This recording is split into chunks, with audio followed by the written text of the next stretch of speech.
Palavra da Verdade, com Hernandes Dias Lopes. Então vamos abrir a palavra de Deus no livro de Atos dos Apóstolos, no capítulo 20, a partir do verso 17 até o verso 38. Estamos falando sobre liderança e o apóstolo Paulo tem uma palavra muito preciosa para nós como líderes nesse texto. Atos 20, 17 a 38. Só peço a você que depois da leitura não feche sua Bíblia.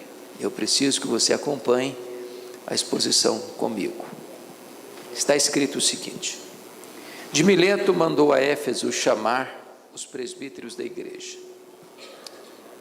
E quando se encontraram com ele, disse-lhes: vós bem sabeis como foi que me conduzi entre vós em todo o tempo, desde o primeiro dia em que entrei na Ásia, servindo ao Senhor com toda a humildade, lágrimas e provações que pelas ciladas dos judeus me sobrevieram, jamais deixando de vos anunciar coisa alguma proveitosa e de vos ensinar publicamente e também de casa em casa, testificando tanto a judeus como a gregos o arrependimento para com Deus e a fé em nosso Senhor Jesus Cristo. E agora, constrangido em meu espírito, vou para Jerusalém, não sabendo o que ali me acontecerá, senão que o Espírito Santo, de cidade em cidade, me assegura que me esperam cadeias e tribulações. Porém, em nada considero a vida preciosa para mim mesmo, conquanto que eu complete a minha carreira e o ministério que eu recebi do Senhor Jesus para testemunhar o Evangelho da graça de Deus. Agora eu sei que todos vós, em cujo meio passei pregando o reino, não vereis mais o meu rosto. Portanto, eu vos protesto no dia de hoje que estou limpo do sangue de todos, porque jamais deixei de vos anunciar todo o desígnio de Deus. Atendei por vós e por todo o rebanho sobre o qual o Espírito Santo vos constituiu bispos, para pastoreardes a igreja de Deus, a qual ele comprou com o seu próprio sangue. Eu sei que depois da minha partida, entre vós penetrarão lobos vorazes, que não pouparão o rebanho, que dentre vós mesmos se levantarão homens falando coisas pervertidas para arrastar os discípulos atrás deles. Portanto, vigiai, lembrando-vos de que por 3 anos, noite e dia, não cessei de admoestar com lágrimas a cada um. Agora, pois, encomendo-vos ao Senhor e à palavra da sua graça, que tem poder para vos edificar e dar herança entre todos os que são santificados. De ninguém cobicei prata, nem ouro, nem vestes. Vós mesmos sabeis que estas mãos serviram para o que me era necessário, a mim e aos que estavam comigo, tendo-vos mostrado em tudo que, trabalhando assim, é mister socorrer os necessitados e recordar as palavras do próprio Senhor Jesus: mais bem-aventurado é dar que receber. Tendo dito estas coisas, ajoelhando-se, orou com todos eles. Então houve grande pranto entre todos, e abraçando afetuosamente a Paulo, o beijavam, entristecidos especialmente pela palavra que ele dissera, que não mais veriam o seu rosto, e acompanharam-no até o navio. Amém. Meus irmãos, eu gostaria então de trazer uma palavra para o seu e para o meu coração também, sobre a questão da liderança espiritual. Eu acho que todos vocês têm plena ciência de que nós vivemos uma espécie de crise nesta área na Igreja Evangélica Brasileira. Em recente pesquisa, constatou-se que as 3 classes mais desacreditadas do Brasil são os políticos, a polícia e os pastores. É triste quando a igreja hoje, em muitos setores, é mais conhecida na mídia por causa dos seus escândalos do que por causa da sua piedade. E talvez nenhuma área da igreja reflete maior crise do que na liderança. Percorrendo o Brasil, escutando gente de todos os segmentos evangélicos deste país, eu tenho constatado algumas coisas que trazem angústia para o coração. Primeiro, há muitos pastores que estão no ministério sem vocação pastoral. Gente que entrou por conta própria. Gente que nunca ouviu um chamado de Deus. Gente que o ministério vai ser um peso para ele e ele vai ser um peso para a igreja.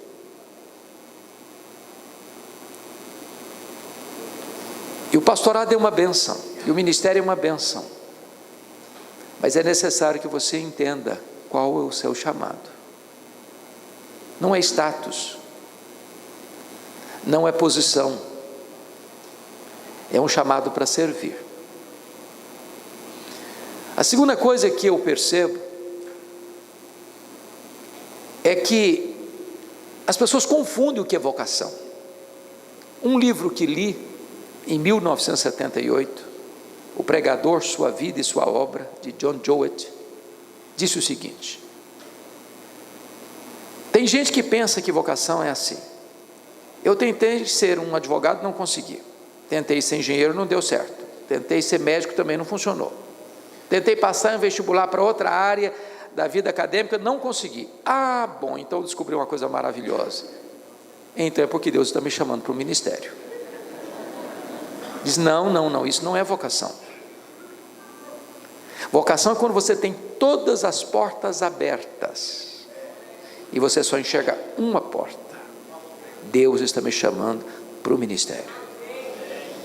É como que algemas invisíveis, você não pode deixar de falar. É como um fogo no seu coração. Segundo, há muitos pastores hoje, meus irmãos, confusos teológica e doutrinariamente. Eu explico. É aquele líder que vai para um congresso, escuta uma novidade e diz, agora sim, achei o caminho. Chega na igreja, desfaz tudo o que estava fazendo e começa tudo de novo. Aí no outro ano ele vai num outro congresso, escuta outra coisa diferente da primeira, diz, meus irmãos, aquilo estava errado, agora é isso aqui. Aí no terceiro ano ele vai a um outro congresso, outra conferência, escuta outra novidade, não, estava tudo errado, vamos começar tudo outra vez. Ora, se o líder está confuso, quanto mais os seus liderados. Nós não temos que buscar novidades no mercado da fé, nós temos que pregar a eterna, infalível e insubstituível palavra de Deus. Ela é sempre atual, sempre atual. Há outros líderes que são extremamente vulneráveis emocionalmente. Na verdade, eles deviam estar sendo pastoreados e estão pastoreando. E eu vou lhes dizer que o ministério é uma fronteira perigosa. E é preciso ter equilíbrio emocional, porque não tem ministério sem tensão, sem luta, sem conflito, sem vale, sem oposição, sem batalha espiritual. É preciso ter equilíbrio emocional para entrar numa sala com a pessoa do sexo oposto para fazer um aconselhamento, para não se vulnerabilizar, para nem chantagear a pessoa, nem se permitir ser chantageado. Do contrário, pode ser um terreno escorregadio. É preciso ter equilíbrio emocional, maturidade emocional, dependência da graça de Deus. Tenho visto líderes que são truculentos, que não aceitam que qualquer outra liderança se desponte na igreja porque se sente ameaçado. Ele tem necessidade de governar com mão de ferro porque é inseguro. E ele não tem o amor de suas ovelhas, ele tem o medo de suas ovelhas. Há outros líderes, entretanto, que são manipuláveis, massa de manobra. Querem viver bem com todo mundo e ainda que necessitando confrontar, não confronta, porque não quer ter qualquer situação de constrangimento com aquele membro da igreja. Não é governado por princípios, mas por conveniência. Há outros líderes, irmãos, que estão vivendo em pecado e não se arrependem, e blindam o coração com uma capa de religiosidade. E não tem nada mais perigoso para a sua vida espiritual do que liderança religiosa. Porque o líder é aquele que está debaixo dos holofotes. E ele pode esconder seus pecados atrás de todo um aparato religioso. E daqui a pouco ele não tem mais sensibilidade. Daqui a pouco ele é um ator num palco que desempenha um papel. Há poucos dias eu recebi um telefonema de um pastor chorando e disse assim: pastor, eu me tornei apenas um fabricante de sermão e nada mais. Isso não mexe mais comigo, não toca mais meu coração. Ele já estava anestesiado. E essas causas vão se multiplicando. Eu poderia passar aqui vários momentos falando com vocês desses diagnósticos que eu começo a constatar. Mas eu queria entrar no texto. O contexto vocês conhecem bem. Paulo está na sua terceira viagem missionária e ele vai para Éfeso. Éfeso era uma capital de uma província, a província da Ásia Menor. Na época, Éfeso tinha mais de 300.000 habitantes, era uma grande cidade. Éfeso, na época, hospedava uma das 7 maravilhas do mundo antigo, o templo da deusa Diana. Para vocês terem uma ideia, esse palácio religioso era 4 vezes maior do que o Partenon de Atenas. A cidade toda vivia em função deste culto à grande deusa dos Efésios, a deusa Diana. Os nichos do templo, miniaturas do templo, eram o principal produto do comércio de Éfeso. Paulo chega ali numa cidade idólatra, pagã. Se não bastasse a idolatria, havia uma forte inclinação para o ocultismo, as artes mágicas. E eu confesso até hoje, irmãos, que somente pela obra e pelo poder do Espírito Santo você pode ver os resultados que Paulo colheu. Porque pensa comigo, 3 anos, a idolatria entrou em colapso, a feitiçaria entrou em colapso, as pessoas se convertendo vinham denunciando publicamente as suas obras, queimavam os seus livros de magia em praça pública. O templo de Diana deixou de ser o grande centro turístico e de comércio da cidade. E está escrito no capítulo 19 de Atos que a palavra de Deus prevaleceu na cidade de Éfeso. Agora, Paulo não tinha rádio, Paulo não tinha televisão, Paulo não tinha jornal, Paulo não tinha Bíblia impressa, Paulo não tinha Zap, Paulo não tinha nenhum dos meios de comunicação que nós temos. E aquele homem, em 3 anos, impacta uma cidade, não só a capital, Éfeso, plantando igrejas em todas as outras cidades da província, como Esmirna, Pérgamo, Tiatira, Sardes, Filadélfia, Laodiceia, Hierápolis, Colossos.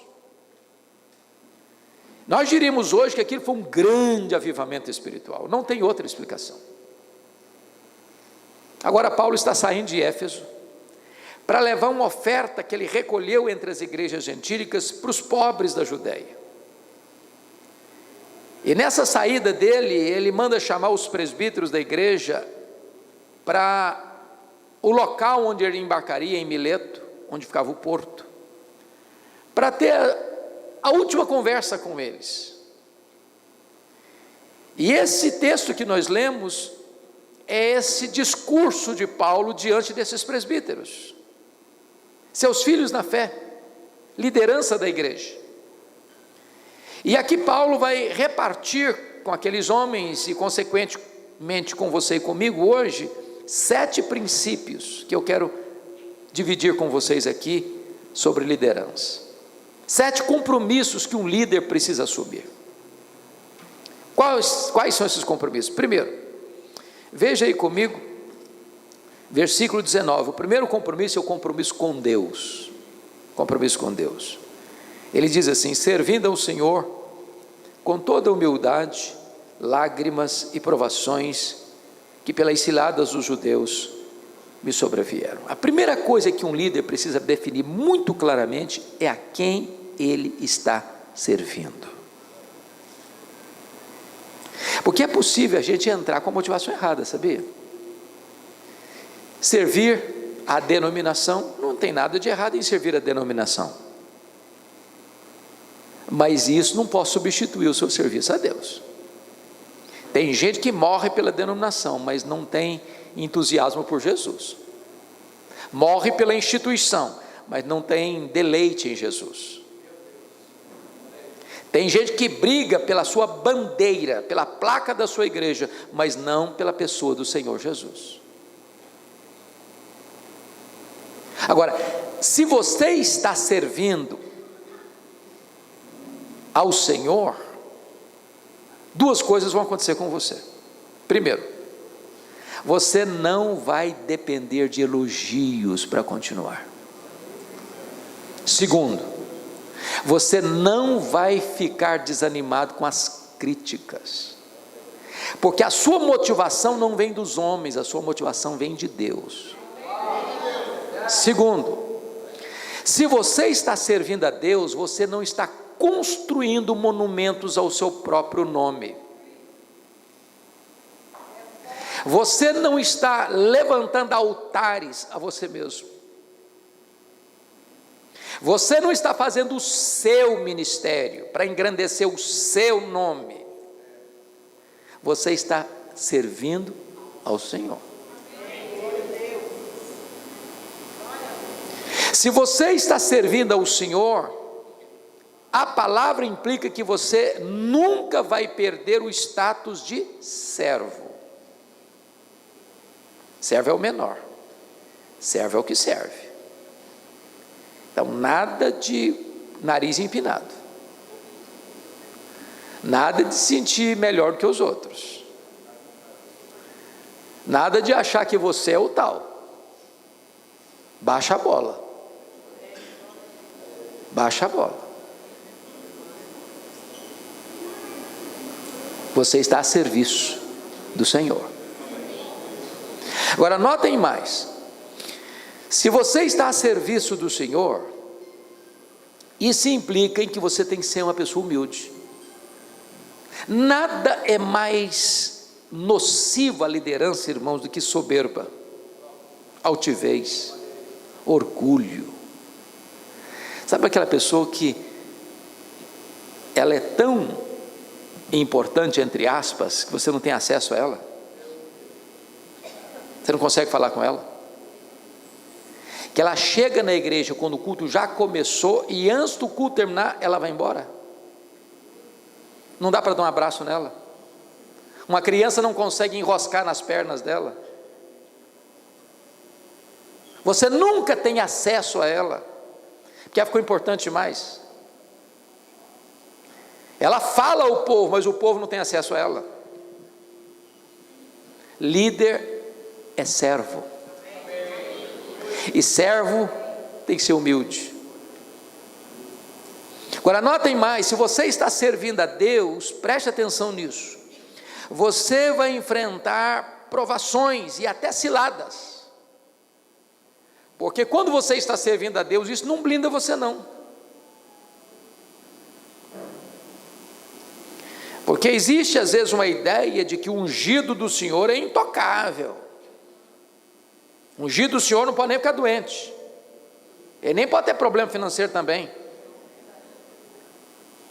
Ele é um super ser humano. Não, exatamente por você estar servindo a Deus, você vai enfrentar algumas provações que talvez você não enfrentaria antes. Porque você vai ter que confrontar pecado, e isso vai custar um preço para você. Você vai ter que se posicionar, isso vai ter um preço alto para você.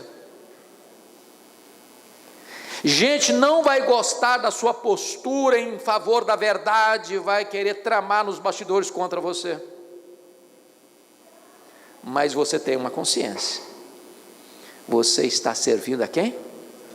A Deus. Esse é o primeiro princípio. Nosso compromisso com Deus. Tem um segundo compromisso aqui. É o compromisso com você mesmo. Confira comigo, por favor, o versículo 18.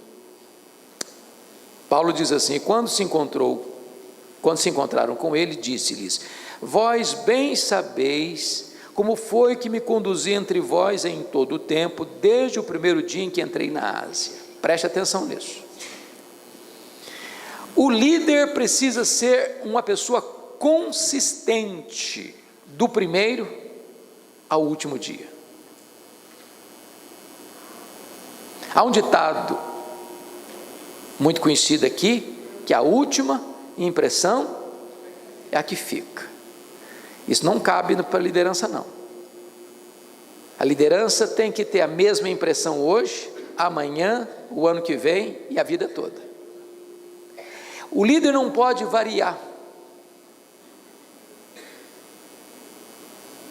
O líder precisa ser íntegro na entrada e na saída. Ele não pode ter caixa 2 moral. Ele não pode ter arquivo secreto. Ele não pode ter vida dupla. A vida do líder é a vida da sua liderança. Se a vida do líder é a vida da sua liderança, preste atenção nisso. Os pecados do líder são os mestres do pecado.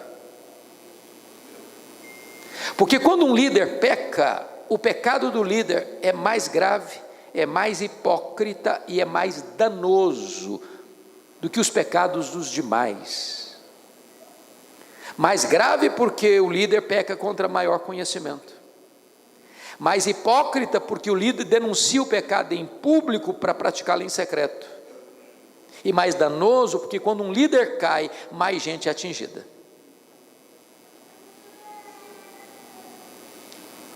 Então preste bem atenção nesse quesito. Deus está mais interessado em quem você é do que no que você faz.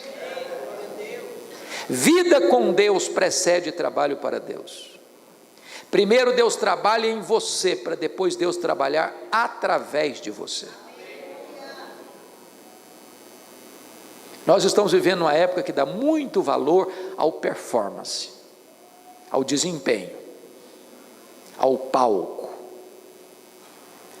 Pois Deus está procurando verdade no íntimo. Você é exatamente aquilo que você é, com a porta do seu quarto trancada, sem ninguém vendo. Esse é você. Cuida do seu coração. Confira comigo ainda nesse ponto, segundo, lá no capítulo 28, a primeira parte do verso: atendei por vós. E só em seguida ele diz: e por todo o rebanho. Em outras palavras, você sabe qual é a ovelha mais complicada do rebanho que você pastoreia? É aquela ovelha que você vê diante do espelho.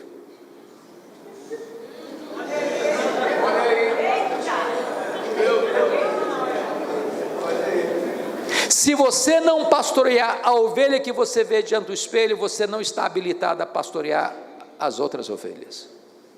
Atendei por vós. Se não cuidarmos de nós mesmos, nós não estaremos habilitados a cuidar dos outros. Terceiro princípio, confira comigo, versículos 20 e 21. Aliás, o terceiro compromisso é o compromisso com a palavra de Deus. E eu chamo a sua atenção, com a Bíblia aberta comigo, para identificarmos alguns verbos aqui. No verso 20 tem o verbo anunciar, e depois o verbo ensinar. No verso 21 tem o verbo testificar no gerúndio, testificando. Lá no verso 24 tem o verbo testemunhar. Lá no verso 25 tem o verbo pregar no gerúndio. Lá no verso 27 tem o verbo anunciar. Todos esses verbos estão relacionados com a palavra de Deus. Terceiro relacionamento do líder é o seu relacionamento com a palavra de Deus. Agora eu vou destacar o verso 20. Está escrito assim: jamais deixando de vos anunciar coisa alguma proveitosa e de vos ensinar publicamente também de casa em casa. Chama a sua atenção para publicamente também de casa em casa. Por que isso é importante, irmãos? Porque se o líder não tomar cuidado, ele corre o risco, a tentação de ser seletivo. O que significa isso? Ele não prega mais em pequenos grupos, ele não aceita convite mais para ir para uma igrejinha de fechar a porta assim, aquela porta corrida, que você fecha. Ele se sente importante. Irmãos, vocês sabem disso. Isso tem acontecido aqui no nosso país, de pregadores que você nem acesso a eles tem mais. Você tem uma imensa dificuldade de falar com a secretária dele, porque ele está blindado. Aí quando você manda um convite, ele manda um relatório para você responder uma série de perguntas. Dependendo do que você responde, não tem agenda não. Quer saber quantas pessoas são? E lá no finalzinho tem uma perguntinha estratégica: com quanto você pretende me abençoar? Essa é a questão básica. Está virando comércio.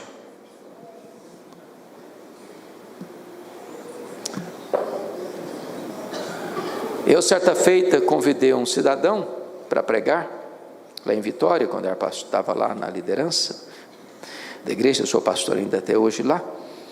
Não consegui falar, com muito custo consegui falar com a secretária. Aí quando fiz o convite, ela me respondeu assim: não, o nosso pastor não prega mais em igrejas, eu só prego em grandes auditórios. Eu não me contive e respondi: bom, então o seu pastor é mais importante do que o Senhor Jesus Cristo, que o apóstolo Paulo. Porque pelo que me consta, Jesus pregou um sermão para uma pessoa só, e Paulo pregava publicamente e também de casa em casa. Eu não estou dizendo que você não deva ser estratégico e sábio na mordomia do seu tempo, mas cuidado para você não achar que você é importante. Você não é importante. Importante é o Senhor Jesus.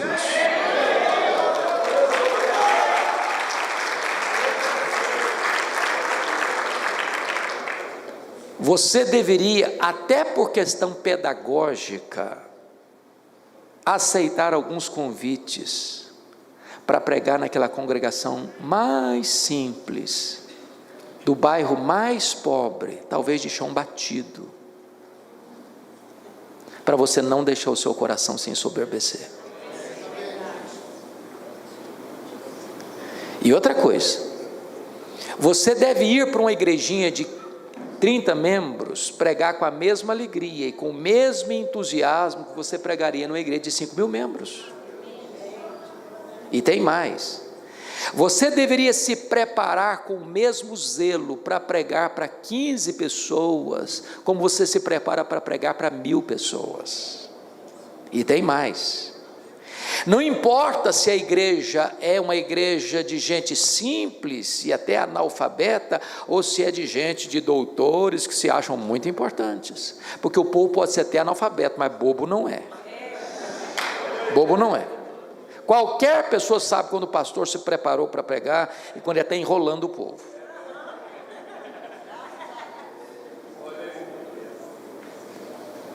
publicamente e também de casa em casa.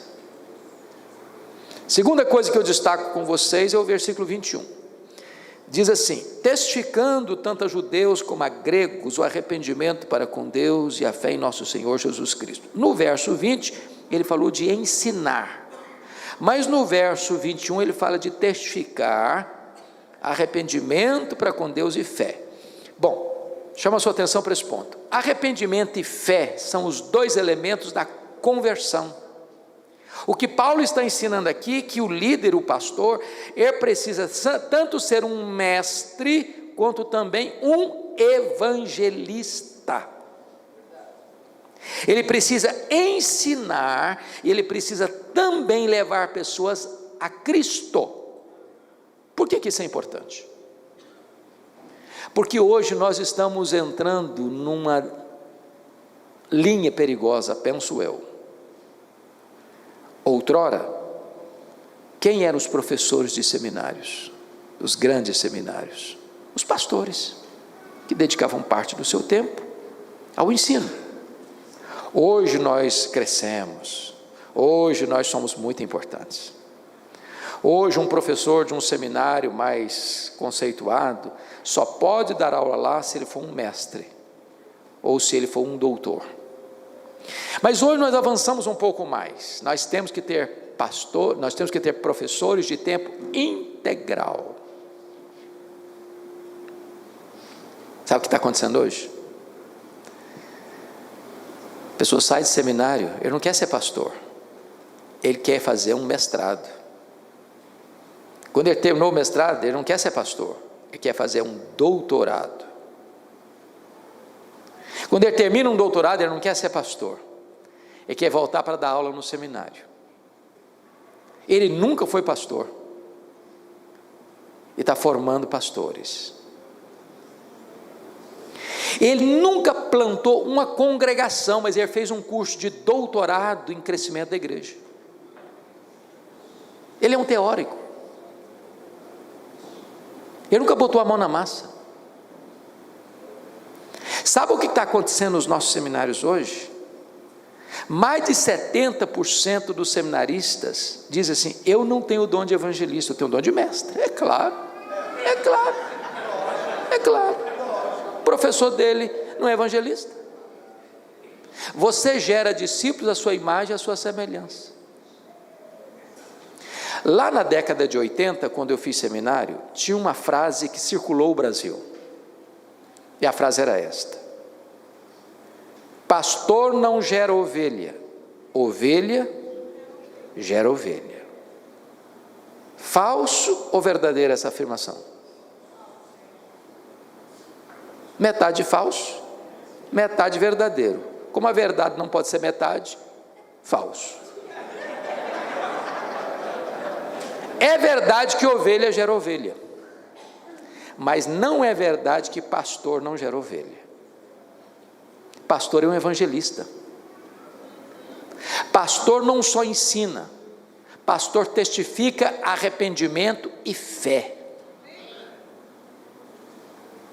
Pastor tem que ter o coração queimando de amor pelas almas, tem que ter amor pelos perdidos, tem que ter coragem de entrar nas casas e olhar nos olhos das pessoas e falar de Jesus para elas e levá-las a Cristo.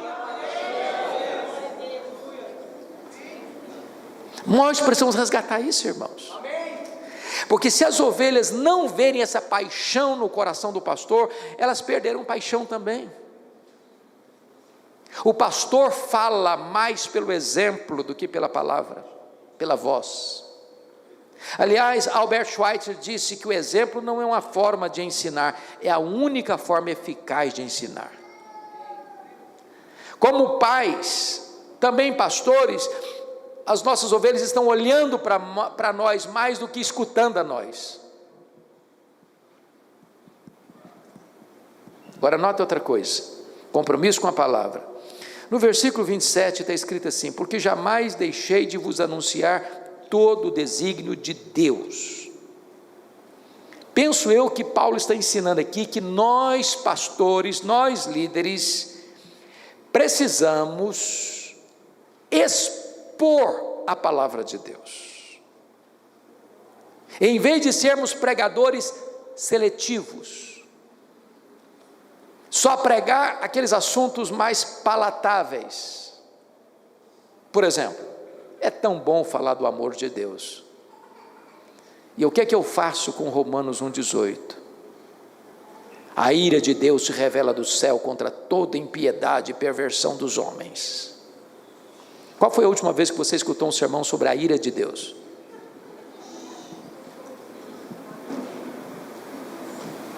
Qual foi a última vez que você escutou um sermão sobre arrependimento?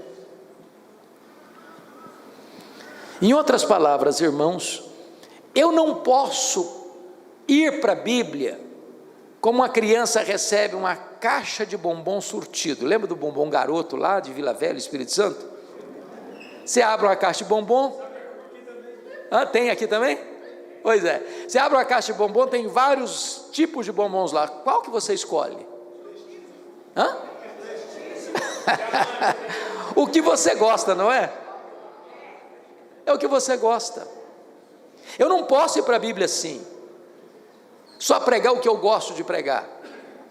Eu tenho que pregar todo o conselho de Deus. Não é parte da Bíblia que é a palavra de Deus, toda a Escritura é inspirada, e eu preciso anunciá-la toda. Então, pregue expositivamente. Eu conheço com muita facilidade uma igreja que está acostumada a um cardápio da pregação expositiva e a igreja que não está. Quer um exemplo? Eu chego e disse, meus irmãos, vamos abrir a Bíblia. Aí o povo abre a Bíblia para ler o texto. Terminou de ler o texto, o povo faz assim, ó. A Bíblia está fechada no cantinho. Essa igreja está me dizendo o seguinte: aqui nós estamos acostumados a escutar o pastor pregar, mas o texto não tem nada a ver mais. Leu só para o pretexto. Ele leu o texto, foi embora do texto, nunca mais vai voltar para o texto.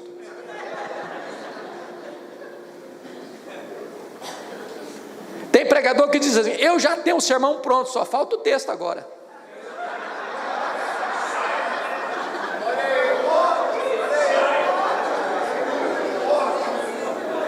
Então, se você não expor o texto que você leu, você não pregou.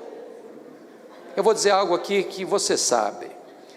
Deus não tem nenhum compromisso com a palavra do pregador. Deus tem compromisso com a sua palavra.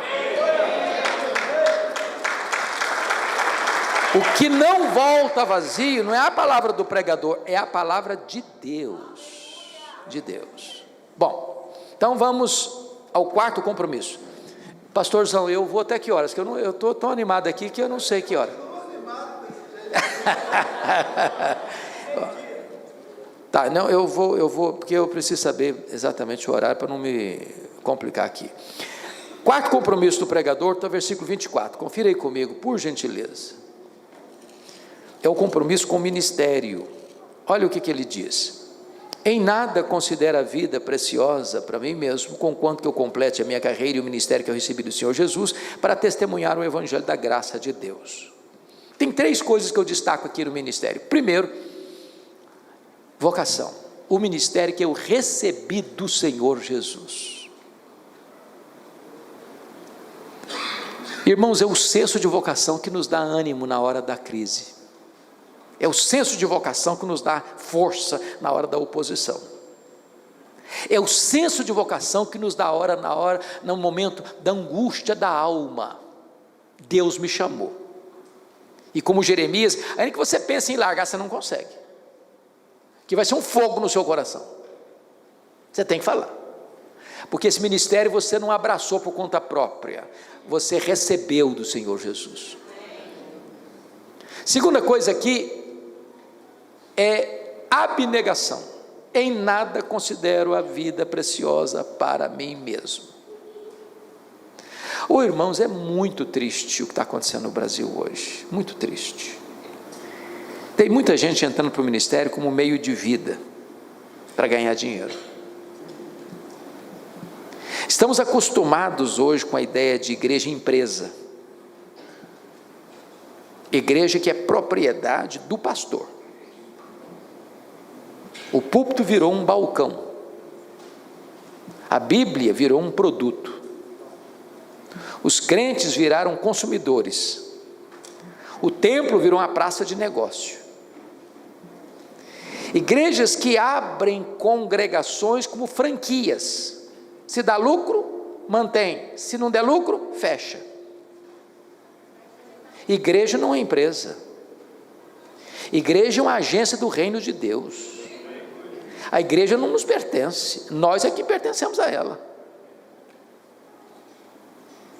Então preste bem atenção, se a motivação do ministério é lucro, então nós não entendemos o chamado. Em nada considero a vida preciosa para mim mesmo. E eu nem estou dizendo que Deus não vai honrar e suprir aqueles que atendem ao seu chamado. Deus supre, Deus abençoa, mas o seu coração não está no dinheiro, o seu coração está no Senhor Jesus Cristo.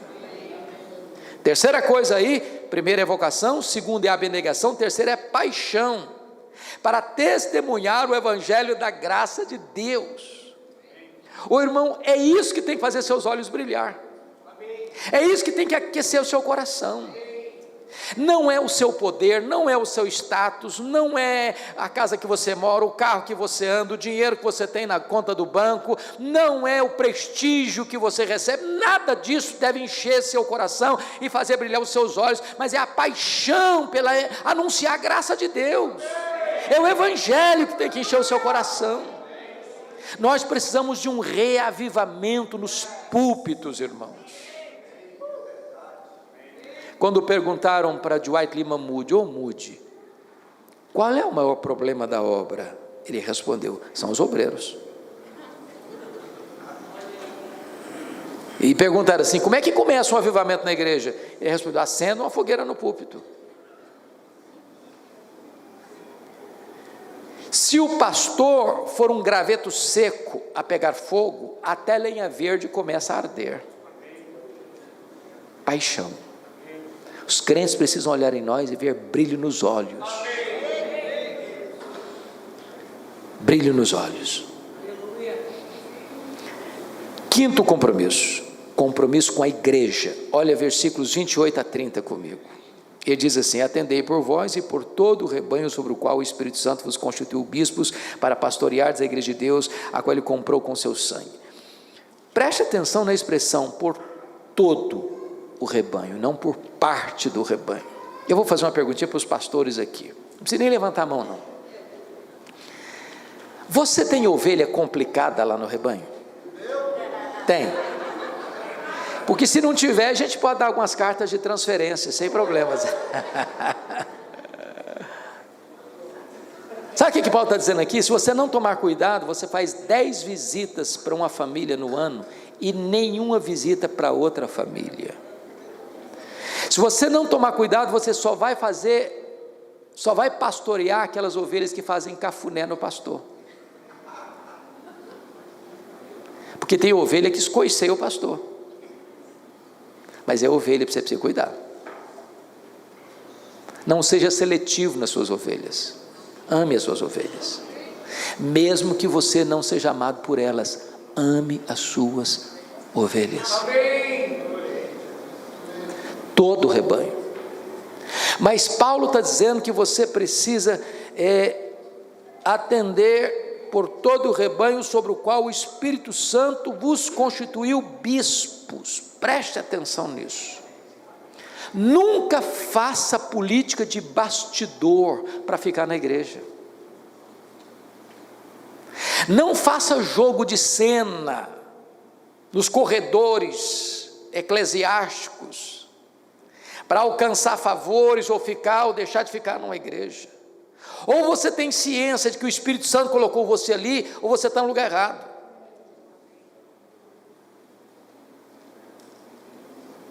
Mas notem que o Espírito Santo constituiu vocês bispos. Note comigo aqui uma coisa interessante. Versículo 17, Paulo chama esses homens de presbíteros. No verso 28, ele chama esses homens de bispos. No verso 28, ele usa o verbo pastorear, de onde vem a palavra pastor. Então, na cabeça de Paulo, presbítero, pastor e bispo, é a mesma coisa. Só muda a ênfase. O bispo é aquele que olha por cima, aquele que tem a visão do todo, é aquele que tem a jurisdição do todo, é aquele que consegue olhar o quadro geral das ovelhas. Vos constituiu bispos para fazer o quê? Para pastoreardes. O que é pastorear? Vamos usar alguns sinônimos do verbo pastorear. Quem me ajuda? O que é pastorear? Apacentar, cuidar, alimentar, acolher, tratar, curar, zelar, amar, proteger, defender, ensinar, disciplinar, e etc, e etc, e etc, e etc, e etc. Pastorear. Mas pastorear quem? A igreja de Deus. A igreja não é sua, a igreja não é minha.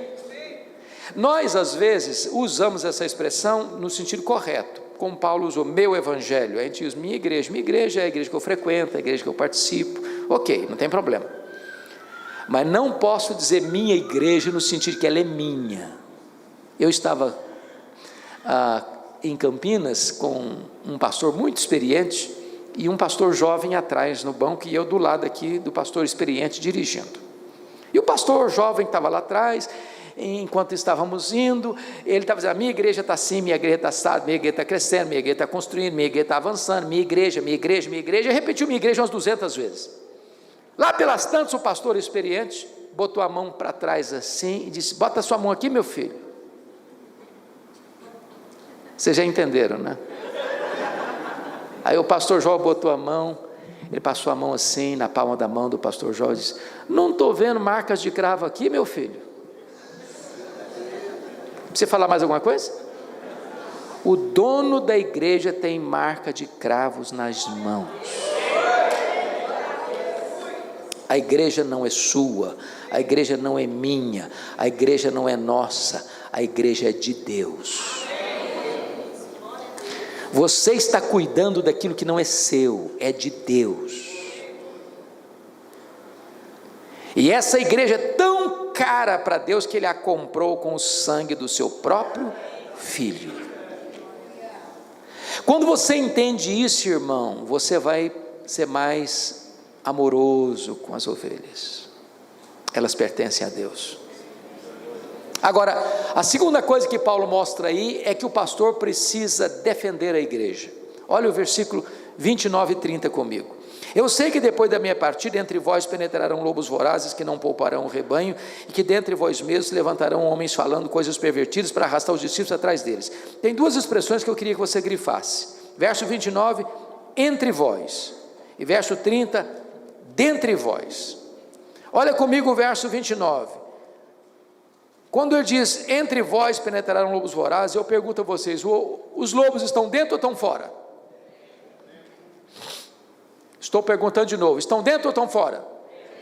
Vocês leram o texto? Leia de novo. Leia de novo. Os lobos estão fora, querendo entrar. Querendo entrar. Quem são os lobos? Os falsos mestres, as falsas doutrinas. Vocês acham que tem falsos mestres por aí? Vocês acham que tem falsas doutrinas por aí? Vocês acham que existe todo um jogo de cena e tentativa de sorrateiramente esses lobos entrarem dentro da igreja? Quem é que vai evitar que isso aconteça? Os líderes, os pastores. Então, se eu posso lhes dar um conselho, e em nome de Jesus e na autoridade do Espírito Santo eu quero lhes dar esse conselho, nunca convide alguém para pregar no púlpito da igreja que você pastoreia sem saber quem é essa pessoa. o que ela crê. Porque você é o responsável por esse rebanho. Irmãos, prestem atenção no que eu vou lhes dizer. Nós não podemos ser inocentes, úteis, e pensar que todo mundo que vem falando em nome de Deus é de Deus. Tem uma prática até vergonhosa no Brasil hoje, triste, diria para vocês. Eu acho que todo pastor aqui já passou por isso. Recebeu um telefonema assim: olha, eu estou passando na sua cidade, se você quiser eu prego lá, viu? Ô, irmãos, isso é só para gente muito íntima, mas é muito deselegante você se oferecer para pregar. Isso não é uma boa prática.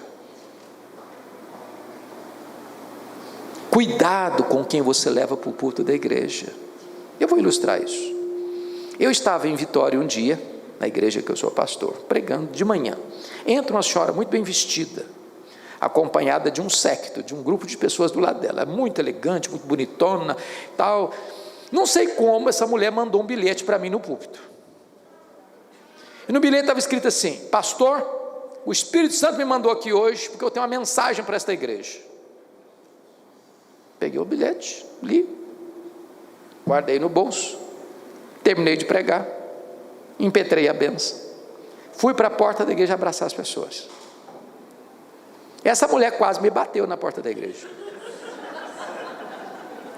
Ela botou o dedo no meu nariz e disse: o senhor impediu que o Espírito Santo falasse à igreja hoje. Eu respondi para ela: o Espírito Santo falou, a senhora que não ouviu. Eu preguei a palavra hoje aqui, e eu sou o pastor desse rebanho. Eu não sei quem é a senhora, eu não sei de onde a senhora vem, eu não sei no que a senhora crê, e eu não posso entregar o púlpito dessa igreja sem saber o que a senhora, o que a senhora crê. Essa mulher fez um estrago em muitas igrejas na cidade de Vitória. Cuidado, cuidado. Os lobos estão querendo entrar, e você não pode abrir a porta para lobo. Esse rebanho está sob sua responsabilidade. Mas olha o verso 30 agora: e que dentre vós mesmos se levantarão homens falando coisas pervertidas para arrastar os discípulos atrás deles. Agora eu pergunto: o lobo está dentro ou está fora? Agora está dentro, buscando uma chance de botar as unhas de fora e se manifestar. E veja que ele vai arrastar os discípulos atrás de quem? Atrás deles. São os cismáticos, que querem atrair as ovelhas para eles, porque dois tipos de pessoas gostam de ovelha: é pastor e lobo. O pastor para cuidar, o lobo para devorar. Tem muito lobo, irmãos, que o que ele quer da ovelha é a lã, a carne. Eu tenho visto isso com muita tristeza até, sabe, pastor Luiz, Brasil afora. Tem igreja que eu vou, que a hora da oferta, desculpem falar isso com vocês, mas é a hora mais elaborada do culto. E a sensação que eu tenho é que o culto foi bom ou não, dependendo da quantidade de dinheiro que arrecadou. É uma pressão psicológica tão grande, que parece que a intenção de que quem está ali na frente é arrancar o último centavo que a pessoa tem no bolso. Ô irmãos, não pode ser assim. Não pode ser assim. Não pode ser assim. Quando você ensina o povo a ser fiel a Deus, o povo tem alegria de ofertar, tem alegria de ser dizimista. Aliás, nota de rodapé: tem muitos pastores ou freelance por aí condenando o dízimo, como se fosse uma heresia. Meus irmãos, dízimo é antes da lei, está na lei, está nos livros históricos, está nos livros poéticos, está nos livros proféticos, está nos evangelhos, está nas epístolas. O dízimo mostra uma coisa para mim: onde está o meu coração. Se tiver no dinheiro, meu Deus, é mamon. Então, crente precisa ser dizimista, fiel. Crente precisa ser ofertante, com alegria. Agora, a igreja não pode ser uma empresa arrecadadora de dinheiro, porque você está confuso se a pessoa prega para arrecadar dinheiro ou se arrecada dinheiro para pregar.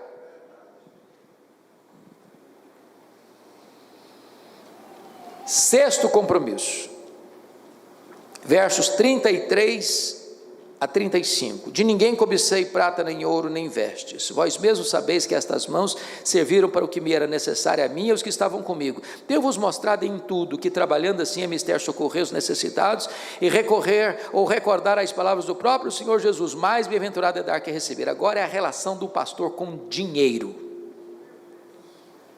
Dinheiro. Pois bem, eu gostaria de colocar dois extremos aqui. Primeiro extremo é o pastor que opta pela igreja A ou pela igreja B por causa do salário.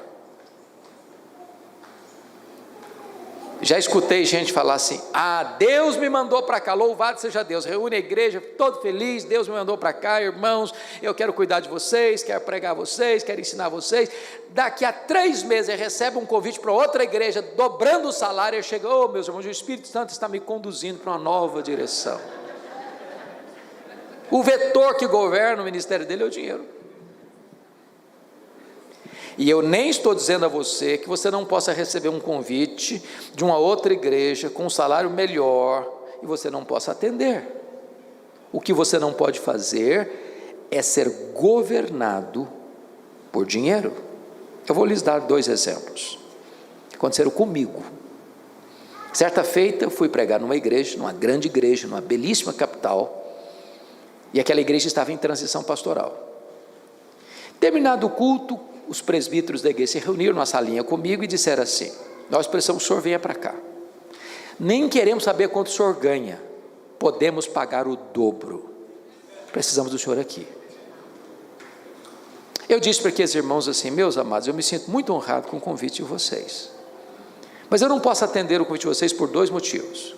Primeiro, porque eu tenho compromisso com a igreja que eu sou pastor. Segundo, porque se eu receber o convite de vocês, porque vocês vão pagar o dobro, o meu ministério estará no balcão, quem paga mais leva. Aí eu não seria um pastor, seria um mercenário, então não posso vir. Muito obrigado. Segunda coisa que aconteceu, eu estava estudando nos Estados Unidos, fazendo um doutorado, uma igreja me convidou para ser pastor. Eles me ofereceram 4 vezes o salário que eu tinha. Aí alguém chegou para mim e disse: você é maluco, não aceitando um convite desse? Fica 10 anos aqui, faz a sua vida financeira, depois você volta. O grande problema, irmãos, por que você é pastor? Qual a motivação?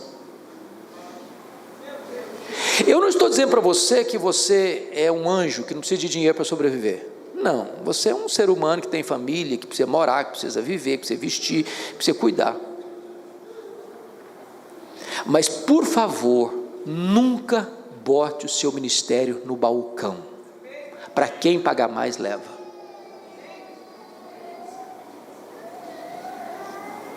Bom, vou falar agora do outro extremo. Da igreja que não honra o seu pastor. Da igreja que paga um salário de fome para o seu pastor. Da igreja que não cuida do seu pastor. Que tem muita igreja por aí afora, meus irmãos, que quando o pastor consegue comer, ele já é um herói. Tem muita igreja que acha que quanto mais o pastor sofrer, mais piedoso ele vai ser.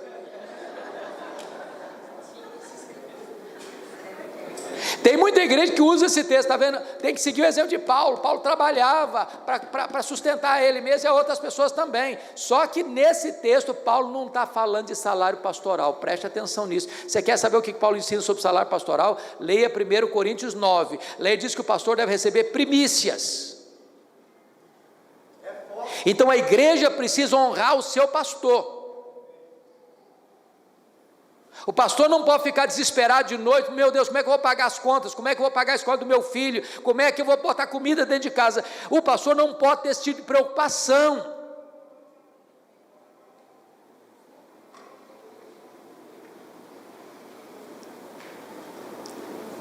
Nós não podemos ir nem para o extremo, nem para o outro. A igreja honra o seu pastor. O seu pastor ama Jesus e a igreja. Ele não vende o seu ministério. Ele não faz da igreja uma empresa. Ele não é regido pelo vetor do lucro.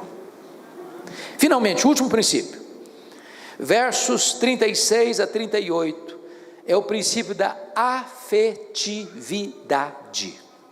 Eu acho isso maravilhoso. Paulo passou 3 anos em Éfeso. Nesses 3 anos, esses homens ele ganhou para Cristo. Nesses 3 anos, ele ordenou esses homens presbíteros da igreja. Nesses 3 anos, ele teve um relacionamento íntimo, profundo, maravilhoso com esses líderes. Agora ele está se despedindo da igreja. E num lugar público, numa praia, eles se abraçam, eles se beijam e eles choram.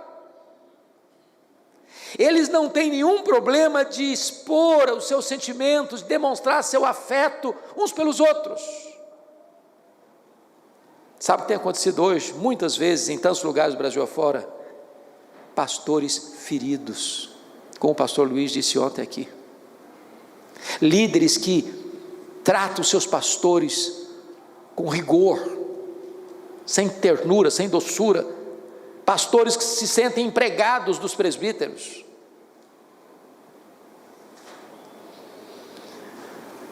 Amados irmãos, eu estava pregando num congresso de líderes como esse, há alguns anos, e eu fiz uma pergunta curiosa.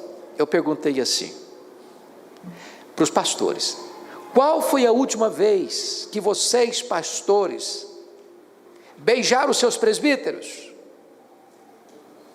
Um silêncio sepulcral na sala. Lá pelas tantas, um se levantou e disse: beijar eu não beijei não, mas voltar a morder eu tive algumas vezes.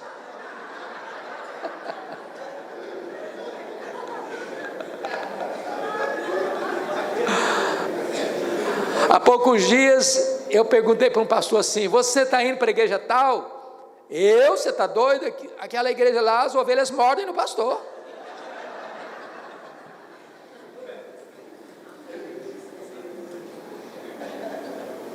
No seminário, na nossa época, tinha até uma brincadeira, de mau gosto, é claro. No mundo tereis presbíteros.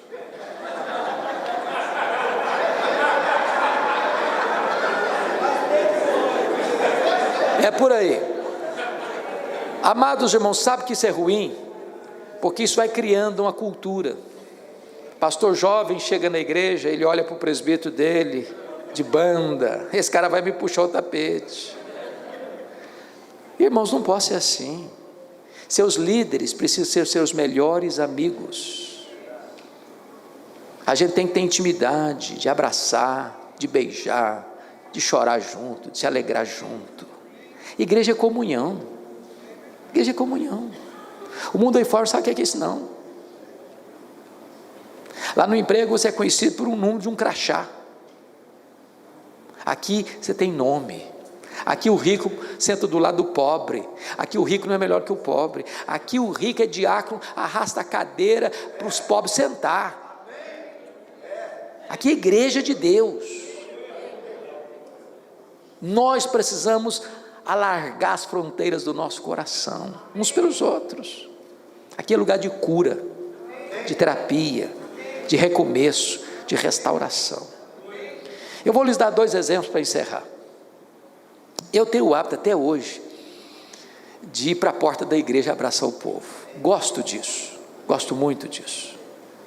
Há poucos dias eu escutei de um líder assim: eu gosto do povo, mas não suporto gente me encostando. Eu gosto do glamour da multidão. Aí um dia eu estou na porta da igreja abraçando as pessoas, passa uma senhora, para um pouco, olha nos meus olhos e me diz assim: o senhor sabe por que eu valorizo tanto o seu abraço aqui no domingo? Eu falei: não. Ela me respondeu: porque é o único abraço que eu recebo na semana. Tem hora que a maior necessidade de uma pessoa na igreja nem escutar o sermão, é receber um abraço, é sentir que ela é gente, que ela pertence a uma família, e que essa família a ama. A segunda experiência, um dia uma mulher me ligou: pastor, eu estou ligando para o senhor, porque está muito longe para eu ir na igreja, tem uma igreja pertinho da minha casa, eu vou ficar por aqui, pastor, está mais fácil para mim. Eu disse para ela assim ao telefone: ô minha irmã, só tem um pequeno problema, é que você é tão amada aqui, você é tão importante para a nossa igreja, que nós não podemos abrir mão de você. A mulher começou a chorar do outro lado da linha, e disse assim para mim: pastor, eu não estou querendo ir para outra igreja coisíssima nenhuma, eu só estava precisando escutar isso do senhor hoje.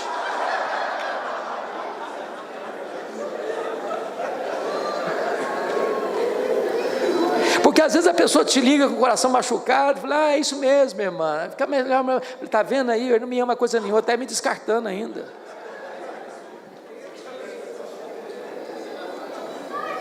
As pessoas precisam ser amadas.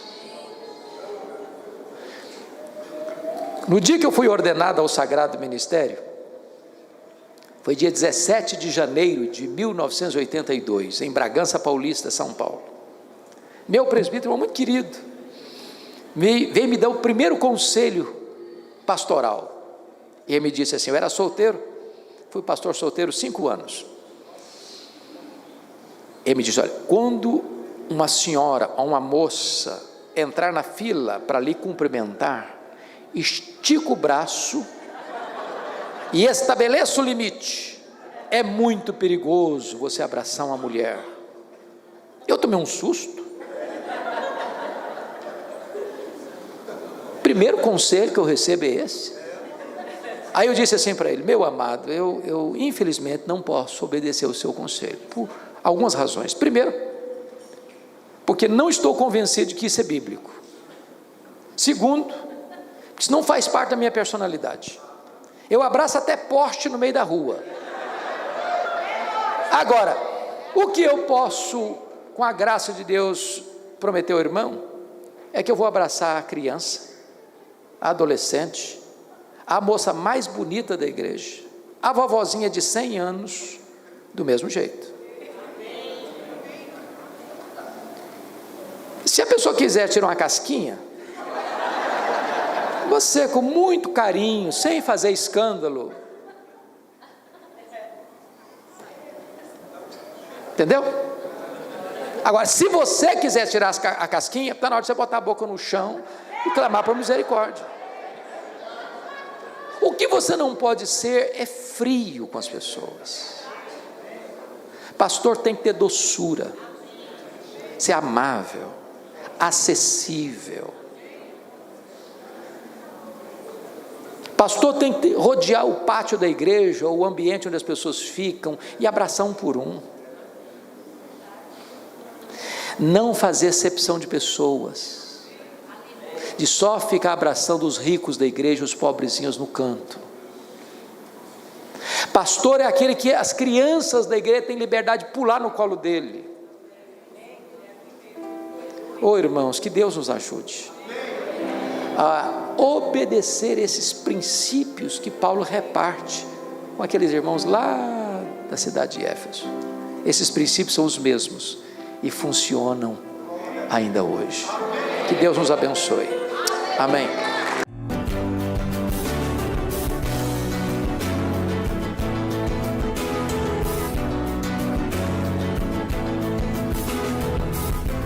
Palavra da Verdade, com Hernandes Dias Lopes.